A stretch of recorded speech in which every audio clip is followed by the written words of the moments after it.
আমার জানা মতে আমিনবাজার এবং কেরানীগঞ্জ এই ২ জায়গায় আবর্জনা পুড়িয়ে বিদ্যুৎ উৎপাদন ২ টা প্ল্যান্ট হওয়ার কথা ছিল। যেখান থেকে প্রায় ৪২ থেকে ৪৩ মেগাওয়াট বিদ্যুৎ হতো।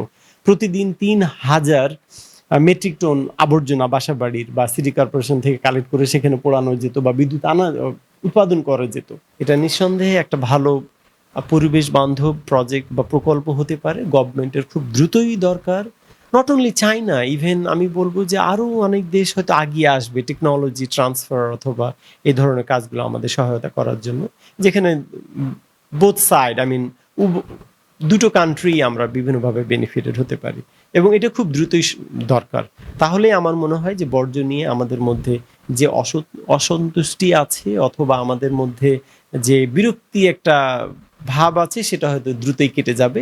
তাহলে আসলে লাস্টে আমি এটাই বলবো যে ওয়েস্ট কোনো ওয়েস্ট না, এটা আসলে রিসোর্স। আমরা যদি তাকে একটু টার্ন করতে পারি, আমরা যদি এটাকে ট্রান্সফর্ম করতে পারি যে হ্যাঁ আমরা জানি টেকনোলজি বা মেকানিজম যে কিভাবে এটাকে রিসোর্স করতে হয়, আলটিমেটলি বর্জ্য থেকে বিদ্যুৎ এটা হচ্ছে তার একটা প্রমাণ যে আমি বর্জ্যটা ফেলে দিতাম কিন্তু না, এইখানে লুকায়িত বিদ্যুৎ আছে, আমি এটা বার্ন করে ইনসিনারেশন প্রসেস বলে এটাকে, পোড়ানোর ফলে যে বিদ্যুৎ হয়, সো আমরা এটা ইজিলি করতে পারি।